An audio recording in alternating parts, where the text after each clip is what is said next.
जय माता दी। आप सभी को दुर्गा महाअष्टमी की हार्दिक शुभकामनाएं। माँ महागौरी आप और आपके परिवार की सदा रक्षा करें। नवरात्रि के 8वें दिन माँ महागौरी की पूजा की जाती है और ये माँ भगवती का 8वां स्वरूप होता है। जैसा कि माँ महागौरी के नाम से ही पता चलता है कि माँ का रंग अत्यंत गोरा होने के कारण ही इन्हें माँ महागौरी कहा जाता है। देवी महागौरी का वर्ण सफेद होने के साथ साथ इनके जितने भी वस्त्र हैं, आभूषण हैं, वो सब भी सफेद रंग के ही हैं। माँ का प्रिय रंग सफेद और गुलाबी होता है। माँ का वाहन वृषभ अर्थात बैल है। ये बैल की सवारी करती हैं।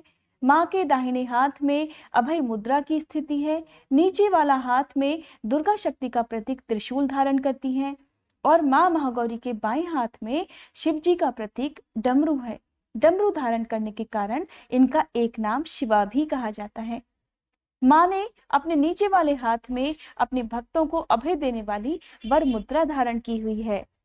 माँ भगवती के सबसे शांत रूपों में माँ महागौरी का ही रूप माना जाता है। इनकी पूजा करने से सभी पापों का नाश हो जाता है और जिस भी मनोकामना की पूर्ति के लिए आपने 9 दिनों तक माँ भगवती की पूजा की है, माँ की कृपा से आपकी वह मनोकामना भी पूरी होती है। माँ महागौरी को लेकर पुराणों में 2 कथाएं प्रचलित हैं, जिनमें से पहली कथा के अनुसार पर्वतराज हिमालय के घर जन्म लेने के कारण माँ पार्वती ने पति रूप में भगवान शिव को प्राप्त करने के लिए कठोर तपस्या की थी। तपस्या करते समय माँ ने हजारों वर्षों तक केवल शाक पात खाए थे। हजारों वर्षों तक वे केवल निराहार भी रही थी, जिसके कारण माता का शरीर एकदम काला पड़ गया। वहीं माता की कठोर तपस्या से प्रसन्न होकर भगवान शिव ने माँ पार्वती को पत्नी के रूप में स्वीकार कर लिया और तब माँ के शरीर को गंगा जल से धोकर अत्यंत कांतिमय बना दिया था। जिस प्रकार माता का यह रूप अत्यंत गौर हो गया और इसी के बाद से माँ पार्वती के इस स्वरूप को महागौरी कहा गया। वहीं दूसरी पौराणिक कथा के अनुसार कालरात्रि के रूप में सभी राक्षसों का वध करने के बाद भोलेनाथ ने देवी पार्वती को काली कहकर चढ़ाया था। देवी को भोलेनाथ की ये बात बहुत बुरी लगी। तब वे क्रोधित होकर अपनी त्वचा को फिर से गौर करने के लिए अर्थात फिर से गौर वर्ण प्राप्त करने के लिए कठिन साधना में लीन हो गई। उन्होंने कई वर्षों तक कठिन तपस्या की, ब्रह्मा जी को अर्घ दिया। तब देवी पार्वती से प्रसन्न होकर ब्रह्मा जी ने हिमालय पर्वत के मानसरोवर नदी में स्नान करने की सलाह उन्हें दी। ब्रह्मा जी की सलाह को मानते हुए माँ पार्वती ने मानसरोवर में स्नान किया और इस नदी में स्नान करने के बाद ही माता का स्वरूप गौर वर्ण हो गया। इसीलिए माता के इस स्वरूप को माँ महागौरी के नाम से जाना गया। देवी भागवत पुराण में माँ महागौरी की एक और कथा भी प्रचलित है। इस कथा के अनुसार एक बार जब देवी पार्वती घने जंगल में तपस्या कर रही थी, तभी एक शेर उस वन में भूखा घूम रहा था। भोजन की तलाश में भूखा शेर उस जगह पर पहुंचा जहां पर माँ तपस्या में लीन थी। देवी को देखकर भूखे शेर की भूख और बढ़ गई और शेर उनकी तपस्या पूरी करने का इंतजार करने लगा। इसी इंतजार में कि कब देवी अपनी तपस्या से उठे, वह काफी कमजोर हो गया।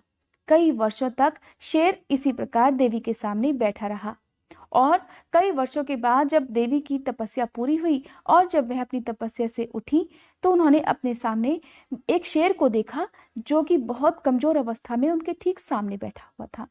शेर की दशा देखकर उन्हें सब कुछ पता चल गया। देवी को उस शेर पर बहुत दया आ गई।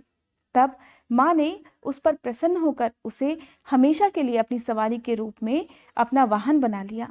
इस प्रकार से क्योंकि शेर ने भी माँ के साथ ही कठिन साधना की थी, तभी से माँ महागौरी का वाहन सिंह भी माना जाता है। इस प्रकार देवी महागौरी का वाहन बैल और सिंह दोनों ही होते हैं। अष्टमी तिथि के दिन ब्रह्म मुहूर्त में उठकर स्नान करने के बाद साफ लाल, पीले या सफेद वस्त्र पहनकर देवी की पूजा करनी चाहिए। आज के दिन बहुत से भक्त उपवास रखकर कन्या पूजन भी करते हैं, तो आप इसकी तैयारी पहले से ही करके रखें। कन्याओं को पहले से ही आमंत्रित करके रखें।